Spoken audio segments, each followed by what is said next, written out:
Fellow auto detailers, welcome to the show that features interviews with today's most successful auto detailers. This is the Auto Detailing Podcast. Here's your host, Jimbo Balaam. This week's episode is brought to you by Google AdWords for the modern auto detail business. Now, this is a course, and Google AdWords is something that I've been doing in my personal detailing business for quite some time now, and it's something that I've tweaked and condensed and studied, and I've worked the perfect model to make profitable Google ads. So Google ads can sometimes be, or paid advertising in general, can sometimes be a really scary thing to dive into. You're investing money, you're not sure what the outcome's going to be. But what I've done is developed a course outlining exactly how I run my personal Google ads, and I show you how you can do that too. So it leaves the guesswork out of it. You just are shown how to make profitable Google ads. So if you're interested in driving some serious traffic to your business, if you're looking at reaching new customers and you want to do it in kind of the modern approach to word-of-mouth marketing and taking advantage of the authority that Google offers and Google searching offers, because that's really what it comes down to, is taking advantage of the authority that Google offers you. And you could get the number one spot on the number one page for select keywords. If you're interested in this, and if you're interested in taking your business to the next level, head on over to autodetailingpodcast.com/Google. That's autodetailingpodcast.com/Google. Now back to the show.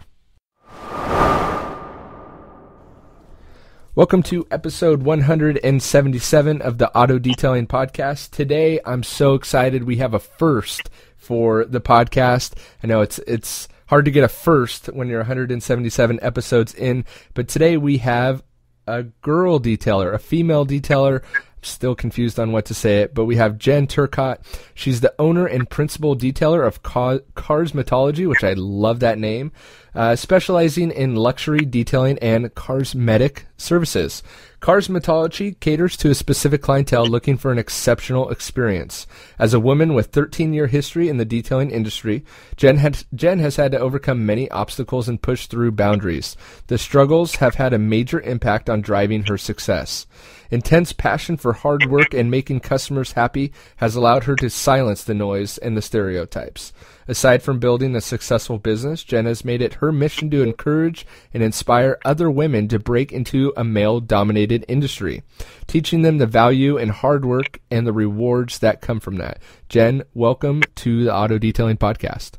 Thank you very much. Happy to be here. Was there anything you would like to add on to that little intro there? No, I think it sums it up pretty good. Awesome. Well, why don't we get right into it then? Why don't you tell us, as I was telling you before we started recording, I've never had a girl-female detailer, and I'm going to bounce around with female, male, woman because nothing quite sounds right in my brain yet. But we've never had a girl detailer, so I put it out there on Detailing for Dummies on Facebook. Hey, I need a female girl detailer. And I got just a small list of girls, and you were the first one to say yes. So I'm excited to have a female's perspective on the show. Mm-hmm. And again, I'm just so happy that you're here with us. But tell us how you got into the detailing industry. Well, I've always had an interest in cars when I was younger. My brother was a car enthusiast, and then I got an opportunity working at a car dealership with one of my friends who was a salesperson, and I worked there doing detailing and get ready for trade-ins and cars that were being sold, and I liked it a lot. I love the attention to detail, but at that age, when I was 17 years old, I didn't really take my job seriously, and I ended up getting fired by falling asleep in a car on a lift. And I didn't think anybody saw, but, those places have cameras, and I was let go. And then after that, I still stayed in the car industry. I always had, I've had about 25 cars in my life now, so I should have had a really nice house. Yep. And then, at 19 years old, I got a job at a full-service car wash detail center.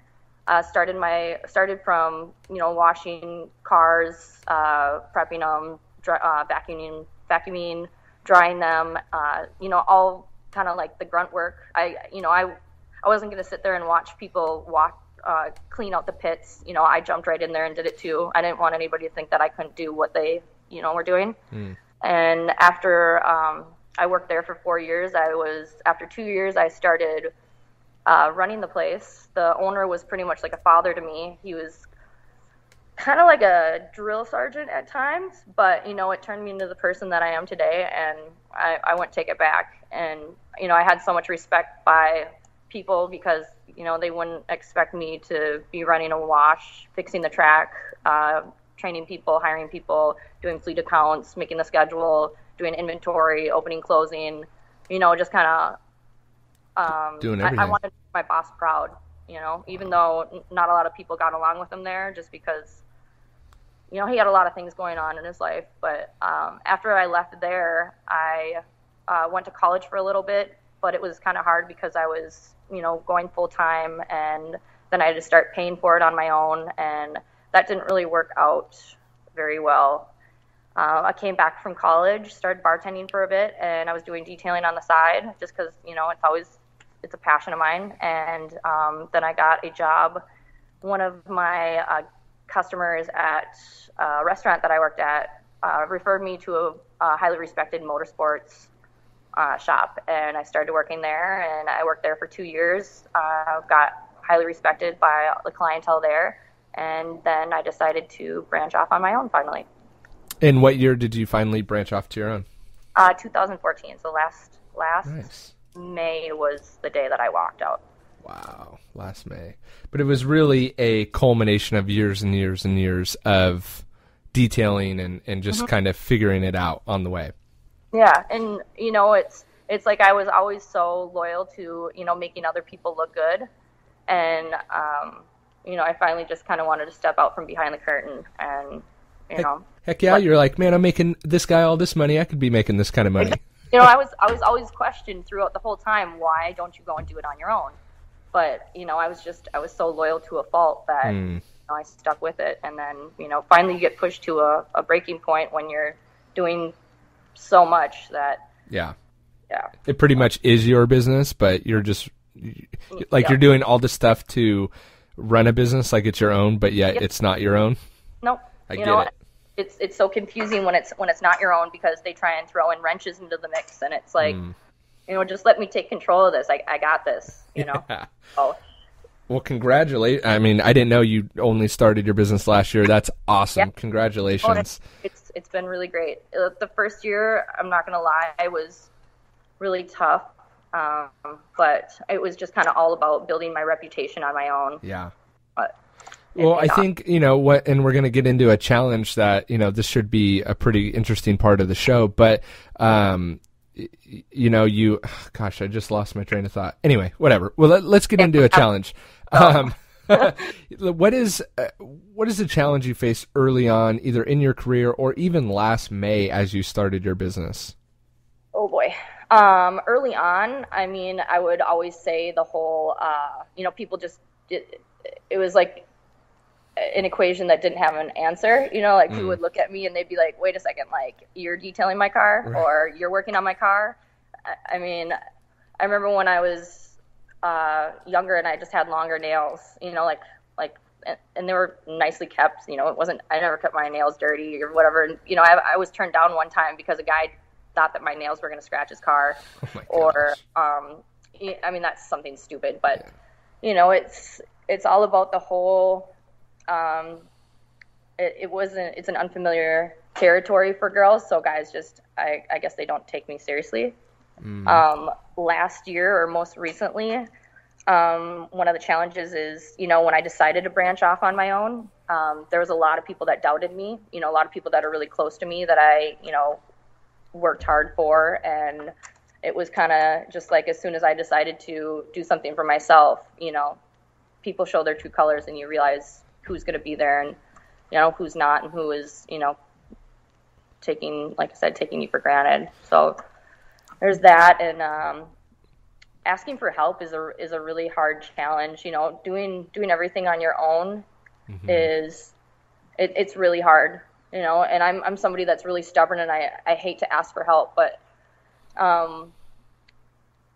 I didn't exactly have the funds when I started out, and you know, I couldn't ask my family.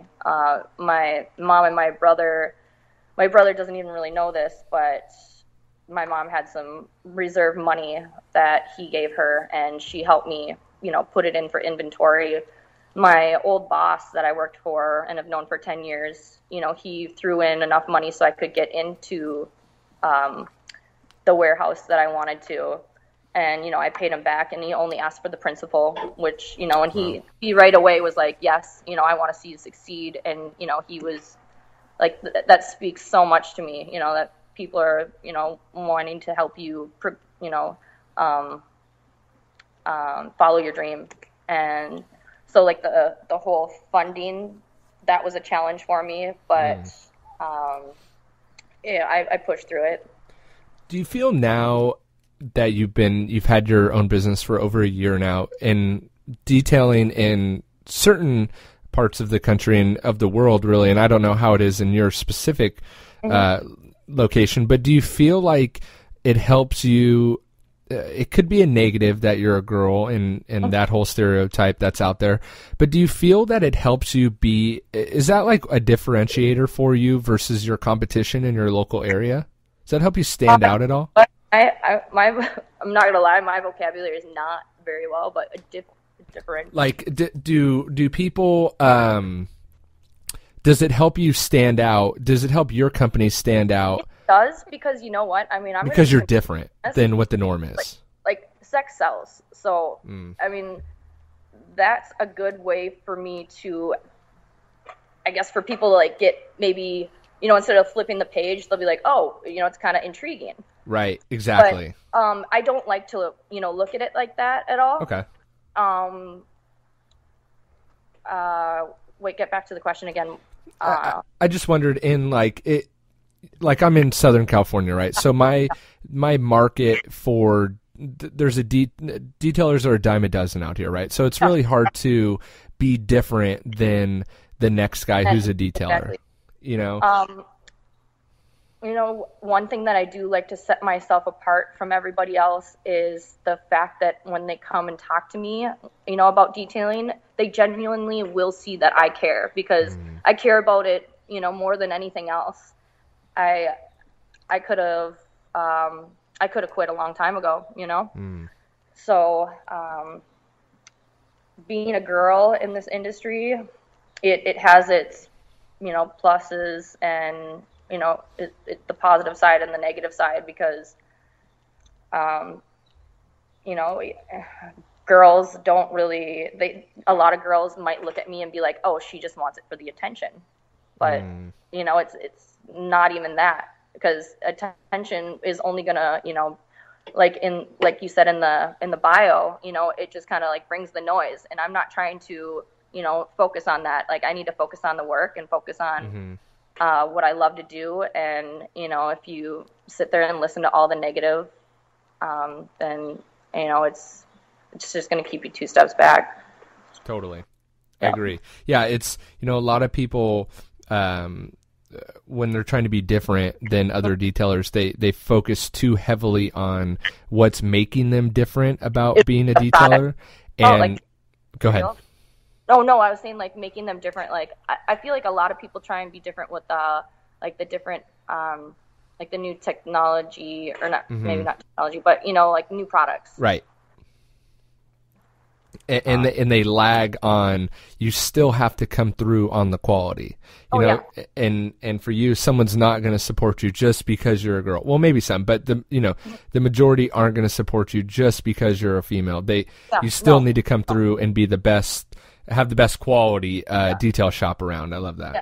And it's crazy because, you know, my first year, I spent, there was 1 week where I remember I spent probably, one day I worked for 22 hours straight. I worked in my shop for 4 days straight, waking up at 6:30 in the morning, going to a PDR shop that I'm very close with, and working from there until noon, and then going to a offsite guy's house until about 5:30, coming back to my shop, working from 6:30 until 2:30 in the morning, working on cars that need to get ready for a show, and then I'd wake up and do it all over again. I didn't even have time to shower. I barely had time to eat, but I didn't care. I was losing so much money too, because I was pretty much giving my details away.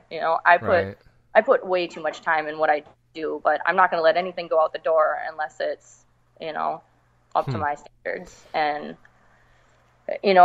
I'm sure any detailer understands that when those last few hours that you have your detail there, you want to, you're hustling. Well, sometimes I hustle because there's so many little parts to the car that I get to.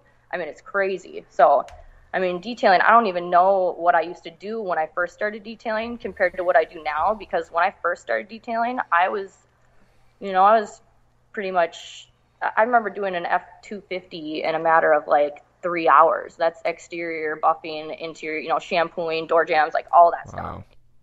And now it's like I have a list about, I don't know, it's like 100 plus things that I do to a car. Wow. Yeah. What advice would you give someone who's just starting out that may be facing the same, not issues, but the same things? Challenges? Yeah, same much better word than things. The same challenges that you faced. It's okay. Like I said, my vocabulary not the best. Like trying to come up with this really sophisticated word, and all I could think of is things. Things, it's okay. Challenge.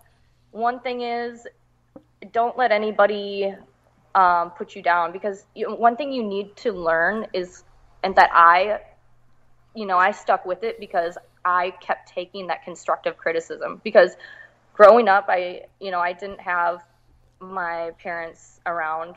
They were both very present. My dad was an amazing guy.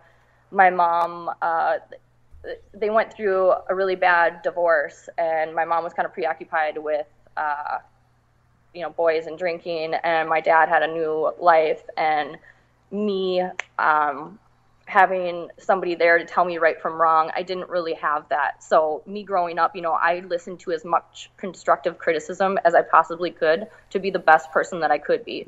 I am such an observer, because I just, whether it be from relationships to my job to, working other jobs that I do, to just interaction with people every single day, I just I'm an observer. I just want to learn. And a lot of people need to, I've had, I'm not going to lie, I've had a few different girls try and work with me, and, trying to give them constructive criticism. It's like, it's almost, it was a challenge. So I can't preach enough to have people to just listen and learn, because whoever's trying to teach you is not trying to, they're not sitting there, saying like you're effing up, it's them trying to, like I've always said when I had girls working for me, I'm trying to make you be the best person you possibly can be, and I want to share this experience with you. It's great. The fact that guys respect you for working so hard, it's so gratifying. If I could work, it sounds stupid and whatever, but if I could work for free, I did work for free at times when I was, well off, but that wasn't a lot, but I love the gratification of making somebody happy. Yeah. So it all kind of stems from just being patient and wanting to learn. And another challenge is I was so excited about just kind of like doing a business on my own that I didn't know all the I'm not a very analytical person. When I first started out, I went to Office Max and I bought, receipts that you write out that, have the yellow paper on, totally old fashioned. I had no idea what to do. Did I know about QuickBooks? Yeah, I did. I used to, enter in stuff when I worked at my last job, but I don't know any of that stuff. I just know how to work hard, and, I just want to make people happy. So it's like customer service and working hard. I didn't really focus on, what the overhead was, even though I was, told about it, and I was like, no, I got it, but you don't figure in all the chemicals, and, then you got to do the accounting yourself if you don't have anybody, because I didn't have anybody to help me with any of that stuff. Right. And just kind of like try and factor in all those things, and definitely talk to somebody. Like, I talked to my boss at the motorsports company, and he told me pretty much about all this stuff. And I was kind of just like, no, I know. Kind of just like when you're younger and people are, adults try and tell you something, and you just think but you don't know until you totally experience it. And it hit me hard, especially, living in Minnesota, winters, Yeah, like, hello, winters. Oh my God. And this winter, I mean, it was probably, it was pretty bad. What is on the flip side of challenges, what's one of the biggest moments you've had so far in either the detail industry, within your business, or even within your journey into the industry? Biggest moment. Well, there were a couple. I guess I'll start back from when I worked at the full service car wash detail center. Kind of a long story, but I'll make it short. So when I was 17, my dad, he always had his own business, and he always wanted me to have my own business. And he told me he was going to help me when I was, 18 years old. And he was such a supporter. But he passed away when I was 17 from a carbon monoxide leak. And after that, I got into drugs. I didn't have my mom there. I can't even tell you how many times my mom told me she wanted to die. She, there was physical stuff in her relationship at the time, and I've probably almost watched her die in front of me a few times. Wow. And my boyfriend at the time left me for my best friend, and my best friend didn't even like him because he was like doing drugs, and she just wanted to do drugs. So that really hurt me. So I got in my car, and I was doing drugs at the time too, because I just didn't give a crap about anything. I'm going to try not to swear because of everything that happened. And so I went down to Florida, lived in my car for 3 months, pretty much ate with, at point, like I got a hostess job, but that was like $200 for every 2 weeks. And then, after 3 months, my girlfriend and her grandma took me in. And then finally, I was sober after probably a week that I drove down there. And it was 6 months, and I decided to come back to Minnesota. And that's when I started working at the full service detail shop. And the fact that I worked there and worked all the way from, shoveling pits to running the place and managing 15 kids and all this stuff. And the fact is that when I left that place, because I couldn't handle it anymore, because there were high schoolers that were pretty much making my life a living hell, because they didn't care. It's their first job. Right. Why should they care? Cleaning a window, I mean, it's not really that hard, but for some reason, and I would stop the track and make sure that all those cars were cleaned out properly before they went out the door. And after I left that place to go try and go to university, it shut down. It got bought out by a Regal car wash that was $3, and now it's a desert town. So I drive past there, and I'm just like, man, after I left there, my other assistant manager friend, he took over, and it was just kind of like, there were kids smoking in the parking lot, and they not like the tire was just not professional. It's like, who wants to drive in there and get your car washed by kids that are going to steal stuff out of it? Right. When I worked there, I wanted to try to set the best example that I possibly could, because when I was training people in, no matter what you do, you should care about it, whether it's bussing tables or being a plumber. I don't know. Right. But, just walking out of there, and I mean, it's sad that it shut down, but I know I made that place run. And, I brought back returning customers, and when people came in and were like, I was referred to you, that means a lot to me. And then, after that, working at a motorsports place. Are you detailing a car right now? No, I'm just kidding. Not right now, but I will be. I got a Ferrari coming in later. I'm excited. Nice. But working at a place where, Wait, later? Isn't it already like 7 p.m. there? Like I said, I'm a workaholic. It's crazy. I love what I do. It like helps me escape. It's awesome. It's awesome. Sorry to interrupt you. No, Jesus, cut it out. Well, anyway, I was kidding, but I was detailing the owner of really well-known jewelry places, owner of Taco Bell, like $500,000 car, just Aventadors, all these priceless cars. Some were priceless, and walking out of there and starting something on your own. I mean, anybody who does it should know that it's scary and it's exciting all at the same time. I remember I was crying one minute and I was ecstatic the next, but it's like you're not going to get anywhere unless you take risks. Right. Yep. So. Love that. What is one breakthrough product that changed the way you detail cars forever, and how has it changed the way you detail cars? Forever. Maybe not forever because it's constantly changing, but for right now, how about that? Right now, I am in love with Menzerna products. All of them across the board? I actually only stick to 3 of them, and they have never let me down, and it's a process that I have down. I know my buddy, if he listens to this, he's probably going to be like, but, my buddy came in here one day, and he was like, brought all of his tools and, polishes and showing me all this stuff, and he's like, check this out, and, he did a spot. It took him about 10 minutes. I did a spot. It took me about 5 minutes. And, he holds up the light to his, and he's like, and I kind of showed him, and he's like, well, there's a little bit of etching in here, but, and then, bring the light over to my side, and, he's sitting there, like, holding the light in different spots, trying to find something wrong with it. And I'm like, I don't even know.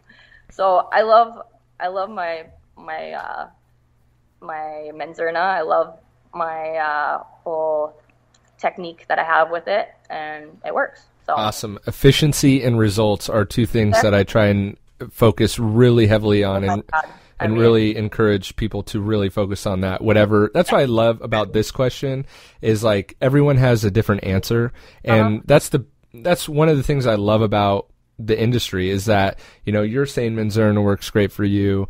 Someone may say another brand, and it's like, it's all about, there's no right or wrong, it's just about what you found works great for you. Exactly. So what's one thing that's really exciting to you about the future of the detailing industry? To be completely honest, I hope to change the future of, the automotive detailing industry. I want to break the, through the stereotypes. I want girls to, try to experience the unfamiliar territory and realize that it's not just about, you get dirty when you detail, but the end product, it's like, that's why I relate it to going to the salon. I'm sure there's so many detailing places that, are called the auto salon and stuff like that, because it is, you are taking something that needs attention. There's layers of gunk and contaminants, and it's a total transformation. And I don't know, I just want to get more girls involved. It's so fun. I mean, I have girls contact me all the time. I'm honestly, I'm in my personal life, I will, when it comes to my stuff, sometimes I'm not the most organized. And when it comes to teaching and doing a process for other people, so I'm kind of trying to figure out how to do that when it comes to teaching females, because I don't know, I've never really done it before. I tried and it didn't work. I don't know if it's because it was me. I thought I was being, super nice. Maybe it's because I'm such a giver, and maybe I was too nice, and people take advantage of that a lot. I have all the necessary puzzle pieces to making it work. I just don't know really how to put it together, and I wish I did, to, explain it to females more and, try and recruit them inspire them. Other, it's not just about females too. It's, that's my whole thing. Like, that's what I plan on. Right. I think there's a huge market for female detailers, and I don't know how many girl listeners I have on the show, to be honest. But I think if there is a girl out there that wants to get into the detailing industry, that they should definitely go for it. And I think looking at you as an example, and another point that I want to talk to, it's one thing to just say you're an auto salon, but to have the name Carsmotology is just next level. That's like, you could have named it Jen's Auto Salon. I know. It's so crazy too, because I had so much pressure on me, when they're like, you need to sign the papers to your warehouse and you need the LLC. And I'm like, oh God.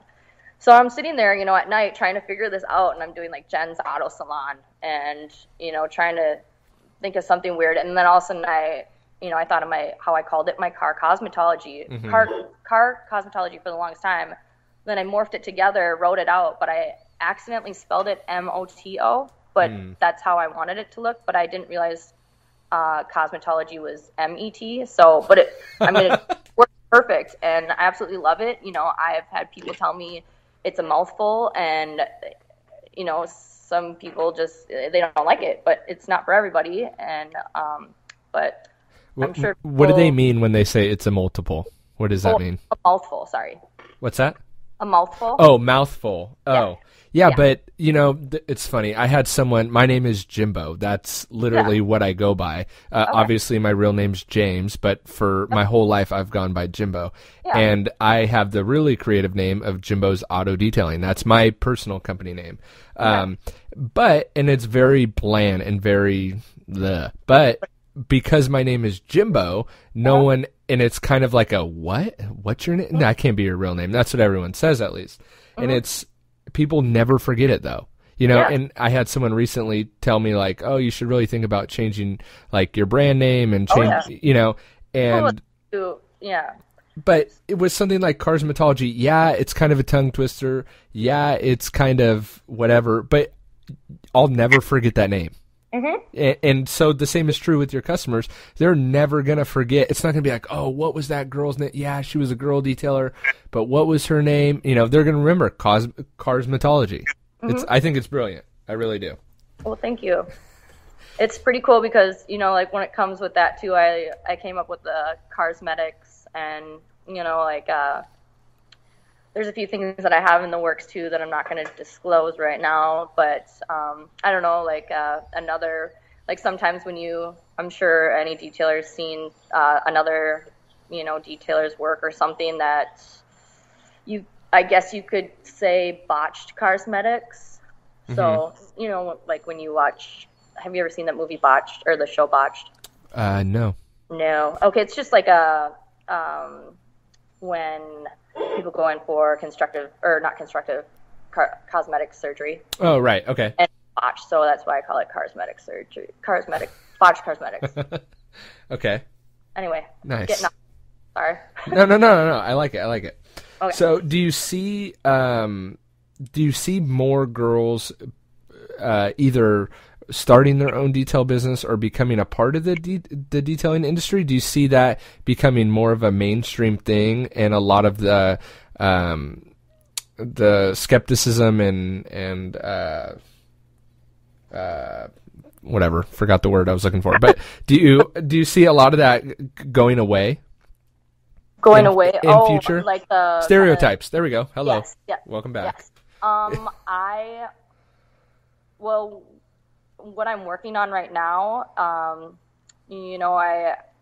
worked from just working in a shop where I had one shelf, and I'm going to be pretty much morphing this into a totally different experience. It's going to be, a boutique sort of shop. And I think that, when that comes, that hopefully it'll grab the attention of women out there that are inspired about cars, and maybe, because at first I wanted to go to school for automotive mechanics because I love cars so much. But I mean, I working on cars sometimes, like that literally kind of scared me, because I'm not going to get my finger pinched in some Mercedes brake or whatever that, people warn me about. I'm just not, that's kind of scary for me. I mean, I do light work on my car, but that wasn't for me. So Right. For a girl to see a different way to work on cars, I hope that they'll be like, wow, and hopefully they do start their own thing. I want to be an inspiration. I want to, I want to show women that there is another way to, be in the car industry rather than, modeling next to a car or, Which, I'm sorry, I feel like that is such a sad, isn't it? I remember last year at SEMA, Yep. and even Gotta go there.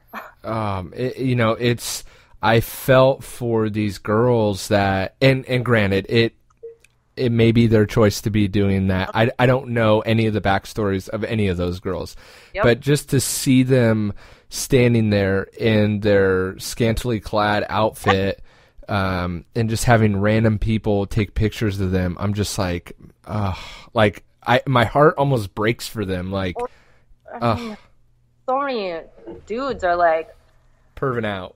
creeping it real. You Yeah. know? Like, I've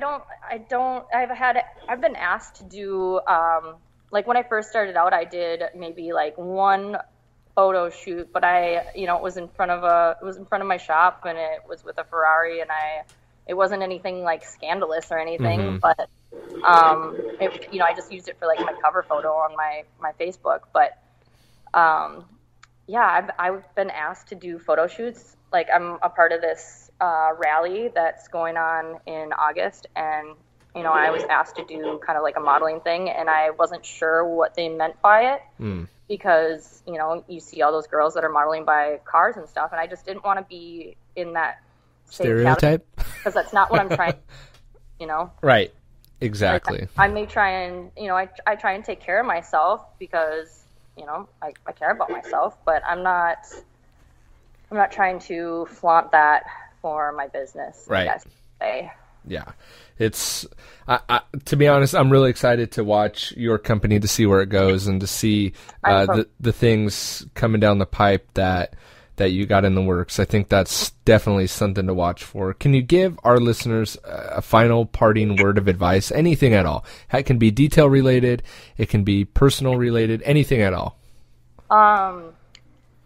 When you sit there in life and you, one thing that really bothers me is the fact that some people just can't get over things that happened in their past. And it holds them back. And it's, don't let that stray you away from your true values. Everybody should have a passion for something, and don't let anybody ever, take that away from you or, talk bad about it. Just don't be around those people, stay around people that are, positive and will protect you from, the people that are taking advantage of you. One thing, if I would have not asked anybody for advice, when I was starting out, I had so many people wanting to invest with me and then be like, oh, I'll get 40%. I'll just help you with everything. It's like, I asked around to make sure before I took any big step, because I did not want to be stuck in something that, I should have asked about. Ask advice. Don't be afraid to, ask advice. Just stay true to yourself, values, principles, and just focus on the work too. There's going to be a lot of things, especially with girls. Don't let guys come hang around your shop that are gonna. It's like, one thing that I hate is when people sit around there, they're not respectful of your time. Like, I got work to do, and you kind of just gotta buck up and be like, hey, I got probably about like 3 to 6 hours of buffing. I need you to go. So just focus on the work, focus on timing. Something that I'm trying to work on right now is, scheduling myself. I'm trying to wake up in the morning, have a schedule. I want to be out of here by 6 o'clock. I don't like staying here until 2:30 in the morning. I mean, like, I don't mind it, but it gets to a certain point where you're like, oh my God, my back, my knees, my feet. Yeah. The long-term game plan to be at your shop every night till 2 is not a good route. You need a life, and if you don't, then you're just gonna get angry. Yeah. But just playing that burnout game is not fun. It's not fun at all. So if there's girls out there that want to become detailers, if there's guys out there that would just kind of want to continue to follow your journey, how can they connect with you? If they live in your area, kind of give a little shout out to your area, and if anyone's in that area that wants to get their car detailed by you, or I don't know if you do any one-to-one mentoring or training, how can people find you, connect with you, get their car detailed by you, all that good stuff? Well, they could go to the website at carsmotologymn.com, and also you can follow my work on Facebook and Instagram. I mean, that's always a way to contact me as well. Perfect. Yeah. And I'll have that. Go ahead. Sorry. Oh, I was going to say, there's one more thing that I kind of wanted to add. Absolutely. And I didn't really mean to make this whole podcast about women, because, I mean, if I were to say something, for the guys also is, there's stuff that I want to say, but now I just can't think of it. The theme of this podcast has been girl detailers and losing trains of thought. I know. But I just, for the guys too, take your work seriously, and take pride in it. And another thing is, I find that a lot of guys are kind of competitive, and I'm trying to break that. Yeah. Also, like I have car meets every once in a while at my shop with a car club, and we'll just start it up. But when that happened, there are other detailers that asked if they could come here, and some detailers didn't. But it's like, I just kind of want to bring everybody together. And, it's like we're all in this industry together. Everybody has, we're car enthusiasts. Why should we sit there and, say something bad about somebody that's, making an effort to, be around something that they like, You know what? That's a great point. And that was a big motivating factor for me when I started this podcast was, what the heck? Why is there so many people that just talk crap on other people that aren't even in their area? And even now, it's like I try to get, it hasn't happened that much, but a few guests that I've tried to get on the show, and I've never even said this publicly, but whatever. But, and I won't name them by name because I try not to talk crap on anyone, but it's like they won't come on the show because, and I'm like, what's the big deal? Like, it's just to share your journey, to help out other detailers, to kind of form this unity among all of us as detailers. So why wouldn't you want to help the collective bunch? Like, what's the point? I was so happy to be on this podcast because, I noticed that. So yeah, I appreciate that. I appreciate your participation. and I think having more girls in the industry will help. I think there's just it's too male dominated. Yeah, I want to equal it out. And I think that is something that having more girls in the industry will help with, is kind of evening out the playing field and not making it so ego driven. So anyway. Yeah, it's not a competition, we're all trying to. We're just trying to get better. We're all trying to get better together. And I think we all, but I don't know. People have hidden agendas that they don't want to talk about or whatever. I could get on my soapbox and talk about why I think people don't want to do my thing. But anyway, save that. How do you feel, Jimbo? Tell me how you really feel. I could get on my soapbox, but I won't. I'll save it for another day. Anyway. All right. I really, really appreciate you coming on the show. Is there any last thoughts that you wanted to add? Did anything come back to mind? No, this is just a great experience, and I really appreciate being the first female. Today's sponsor of the show is Bluehost. Bluehost offers domains and hosting. If you're looking at buying a domain name or hosting your current domain name, head on over to autodetailingpodcast.com/website. I've worked out a deal with Bluehost for special discounts and offers for Auto Detailing Podcast listeners, and it also helps me out too. Gives me a little bit of kickback for each one of you that sign up through that website, autodetailingpodcast.com/website, where you can get a free domain name with a hosting plan. So head on over to autodetailingpodcast.com/website and pick up that free domain with any hosting package. Thanks for listening to another episode of the Auto Detailing Podcast. Head on over to autodetailingpodcast.com for full show notes and links of everything that we've talked about today. And don't forget to check out our resources page for a direct link to all the products talked about not only on today's episode, but that I use in my day-to-day detail business. They have direct links so you can purchase and get free shipping right from that page. That's autodetailingpodcast.com. We'll see you on the next episode.